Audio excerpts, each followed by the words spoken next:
Morning, guys. Just want to come on here, do a little devotional. Not really devotional, maybe a little bit of church history that you'll enjoy.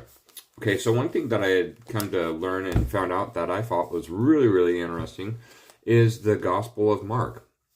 So as where I had always just kind of assumed that I should have known when I read the list of the actual disciples that I thought that Mark was in there, but it actually turns out that Mark, the Gospel of Mark, it was written by, or it was from a guy named John Mark, who was actually Barnabas's cousin. So if you remember in Acts, Barnabas, who was with Paul, right?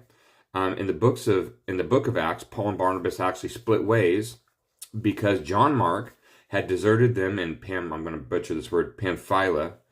Barnabas went with Mark John, and Paul went with Silas. And then I went back and read that in Acts again. I was like, dude, that was right. So early Christian tradition supported by Papias and Origen, so I think these were like Jewish historians, identifies John Mark as the writer who served as Peter's scribe. Very interesting, right? And interpreter, making it essentially the gospel according to Peter. Although the Bible doesn't confirm this, so we can't really go by that. You know what I mean? But it is church history, but I mean, we go by Bible.